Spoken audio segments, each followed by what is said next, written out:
Գյումրու Սուրբ Աստվածածին Մայր եկեղեցու միաջակցություն Շիրակի թեմի առաջնորդ Միքայել arczepiskopos Աջապահյանի տեղի է ունենալու միասնական աղոթք։ 25 տարի շարունակ Միքայել Աջապահյանն ինքն է անցկացրել պատարակները։ Այսօր եւս Կիրակնօրյա պատարակը պետք է անցկացներ Միքայել Սրբազանը, սակայն նա 3 կալանավորվեց։ Ես հիշեցնեմ, որ Միքայել arczepiskopos Աջապահյանին մեղադրանք է առաջադրվել քրեական օրենսգրքի 422-րդ մասի 2-րդ կետով, այն է զանգվածային լրատվության միջոցներով նա ռազմական հեղաշրջման կոչ է իրականացրել, ինչով եւ պայմանավորված էլ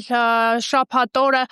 Շիրակի թեմի առաջնորդարան ներխուժել էին իրավապահները, այնտեղ խուզարկություն էին իրականացրել, ժամեր անց հեռացել, իսկ այդ ժամանակ Միքայել arczepiskopos Աջապահյանը գտնվում էր Մայր Աթոռ Սուրբ Էջմիածնում, նա անցկացնում էր քահանայած ժողովը, 20 տարի շարունակ նա այդ ժողովի համակարգողն է եղել, իրավապահները տեղեկություն էին ստացել նրա տեղակայման վայրի մասին եւ շտապել էին վեհարան, սակայն իրավապահների փորձերը արդյունք չտվեցին, քանի որ հավաքված քաղաքացիներ ու հոգևորականները մի քանի անգամ թույլ չտվեցին Միքայել Սրբազանին ձերբակալել։ Այնուհետև երբ Միքայել Սրբազանն ինքը որոշեց ներկայանալ իրավապահ մարմնին, այդ ժամանակ եւս քաղաքացիներն ու հոգևորական դասի ներկայացուցիչները նրան համոզում էին, որպեսզի չգնա եւ չներկայանա իրավապահ մարմնին, քանի որ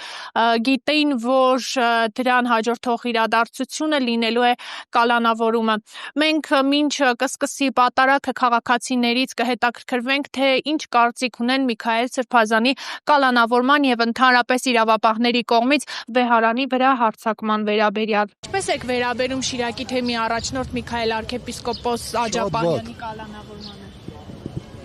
Ինչպես պետք է վերաբերեմ, ինչպես մնացած բոլոր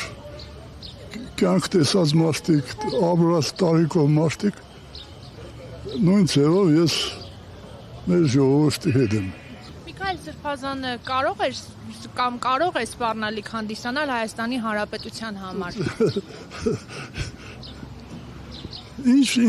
սպառնալիք պիտի հանդիսանար։ Ես չեմ գտնում, որ նա սպառնալիք հանդիսանար։ Շատ բար։ Այդ քեզ մարդուն իրավունքություն են կալանավորելու։ Ով որ կալանավորել է տվե ինքն է արժանի կալանավորման։ Եվ պետք է մենք այդ շիզոֆրենիկից բրձնենք։ Վատ։ Ու վերջ։ Անիմաստ է վեհարանի վրա հարձակումը, պետք է ամենակ ասեմ։ Իսկ Միքայել Սրբազանի կալանավորման վերաբերյալ ինչ կարող եք ասել։ Ոչ մի բան, անմեղ մարդուն տարան։ Նա կարող է սպառնալիք հանդիսանալ այս երկրի համար, ինչպես։ Ոչ մի եկեղեցական սպառնալիք չի համարվում հայրենիքի համար։ Իզու է, այս ամեն ինչը կազմակերպված։ Իսկ ընդհանրապես այն, որ մեր երկրի ղեկավարը որոշել է եկեղեցին առողջացնել, վեհապարին եւ մի քանի հոգեվորականների հեռացնել։ Դուք սրա վերաբերյալ ինչ կարծիք ունեք։ Չէ, կարիք չկա հեռացնելու ոչ մեկին, որովհետեւ ամեն ինչն էլ ճիշտ գործով գնում են, էլի ամեն ինչն էլ ճիշտ գործը անում են։ Շատ վատ։ Պատկերացնում եմ, որ մեր հայոց եկեղեցուն մեծ վտանգ է սպառնում։ Եկեք բոլորս աղոթենք, որ մեր հայոց եկեղեցին անսասան մնա։ Իսկ ընդհանրապես վեհարանի վրա իրավապահների հարձակմանն է ինչ։ Գիտեք ինչ, յուրաքանչյուր մարդ ունի իր պլյուսն ու մինուսը։ Թող ոչ ոք չասի, որ վեհարանում ամեն ինչը մինուսով է, իսկ իրենք պլյուսով են։ Կասեի աստծո մարդիկ զբաղվեն աստծո գործով, այսինքն աստծուն կայսրինը կայսրին։ Վատ։ Շատ վատ ընդամենը։ Միքայել Սրբազանը կարող էր Հայաստանի Հանրապետությանը վտանգ ներկայացնել, սպառնալիք հանդիսանալ։ Չեմ կարծում։ Իսկ ընդհանրապես վեհարանի վրա իրավապահների կողմից հարձակմանը ինչ գնահատական կտաք։ Էլի վատ։ Լավ բան չեն։ Նիկոլը խելքը գցել է։ Այս ոտնձգությունը եկեղեցու դեմ, ինչպես նաև հոգևորականների դեմ համարում եմ մեծագույն որջրագործություն, որը ես վստահ եմ եւ համոզված եմ, որ թելադրվում է թշնամու երկրի կողմից, իսկ մեր իշխանությունները մինչև վերջին քայլը որոշել են իրականացնել հայակործան, ազգակործան քայլեր եւ այսպես ասած որջրագործություններ։ Ասում են ուզում են եկեղեցին մաքրեն, վեհափառին հեռացնեն, բայց ասում են այդ ամենը տեղի ունենալու շատ խաղաղ ձևով։ Դա ես համարում եմ կեղծիք, նրանց բուն նպատակը եկեղեցիները փակելն է, ինչպես որ շատ կառույցներ փակեցին մշակութային, այդպես էլ ոտնձգություններ են սկսել հոգևոր ուրեմն հոգևոր կյանքի դեմ, հոգևոր արժեքների դեմ, այդ թվում նաև մեր տարավոր եկեղեցու դեմ։ Այդ է հենց վկայում այն, որ ժամանակին մեր ոչ պարով վարչապետ Կոչեցյալը հայտարարում էր, թե եթե խաչը այդքան շատ եք սիրում, կապեք ձեր ոտքերին ու քարշ տվեք ձեզ հետ։ Դրանից առավել ցուցադրական, թշնամական խոսք եւ հայտարարություն անհնար է պատկերացնել սեփական ժողովրդի հանդեպ։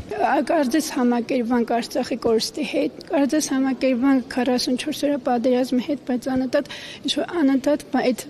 վերքին անընդհատ բացախ են լցնում, ցավեցնելով։ Չգիտեմ, ես Սրբազանի այդ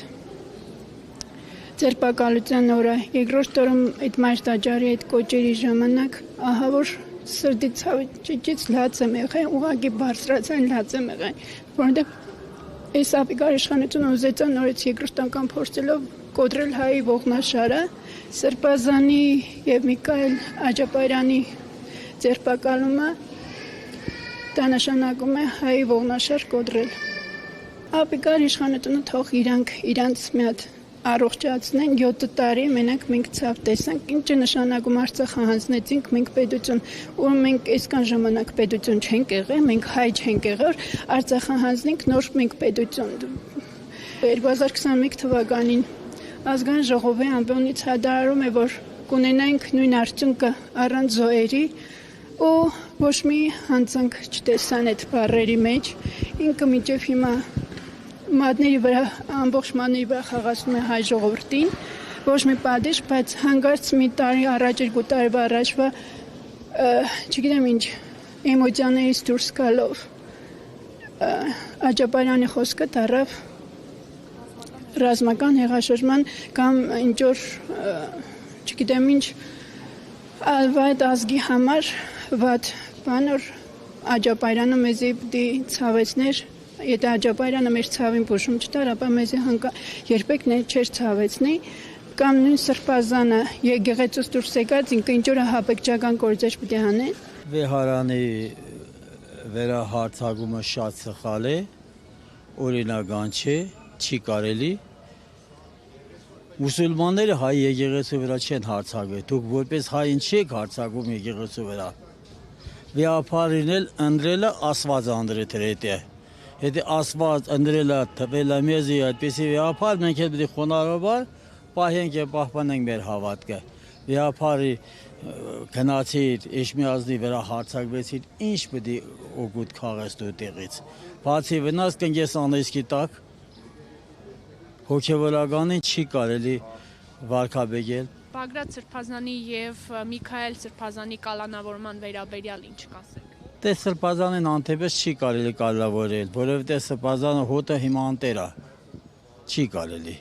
Հոտի կալավորեցին ինչ որպես ինչ։ Ասում են ռազմական հեղաշրջման կոչ է արել։ Չէ, ռազմական եկեղեցին միշտ բարոթունա քարոզես էր միություն, բոլորը հայ ժողովուրդը նույն իր երեխաներն են, բոլորը Քրիստոս անգամ Հուդան, որ Հուդան էր, Քրիստոս անգամ 3 անգամ զգուշացրել, որ դարձի կա։ Պետրոս Արաքյալին դարձի եկավ, լացավ, ողբաց դարձի եկավ։ Ասած մեկը ցեզանից մատնելու հուտանել ասում թե ես եմ, ինչու էր ասում, որ դարձի կար։ Չէր ուզում այդ մեկն էլ կորներ։ Աստված չի ուզում մի օքել կորներ իր հոտիցը։ Հովիվը չի ուզում իր ոշխարներից մի հատը գայլը տանի։ Մենք էլ չենք ուզում տանի։ Իրականում ինձ համար այս խնդիրը շատ ավելի խորն է, քան զուտ սրբազանների կալանավորումը, ինչը իհարկե հայ իրականության մեջ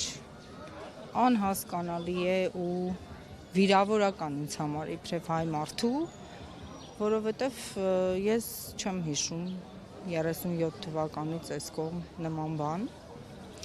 եւ առհասարակ մայրաթոռի վրա հարձակումը անհասկանալի է։ Պարզապես չունեմ խոսքեր, իսկապես որևէ բնութագրում տալը անգամ բարդ է։ Մի տեսակ մենք մեզանից հեռանալու ճանապարհի սկզբին ենք հավանաբար, կամ գուցե կես ենք ընկել։ Ինձ համար այսօր հայ առաքելական եկեղեցին ինքնությունը պահող, պահպանող ամենակարևոր, ամենագլխավոր եւ առանցքային օղակն է։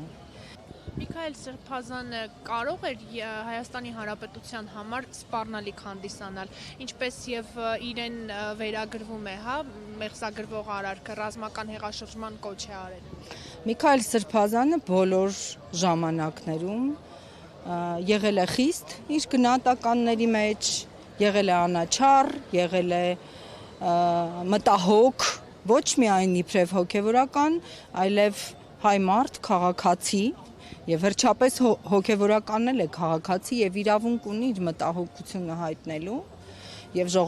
ժողովրդավարություն որդեգրած այս իշխանության օրոք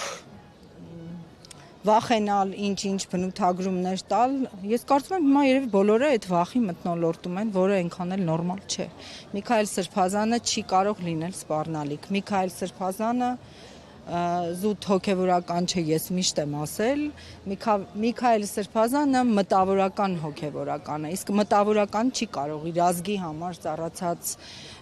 օրհասական պահերին կամ խնդիրների ժամանակ մնալ անհաղորդ եւ պարզապես դիտարկողի դերում։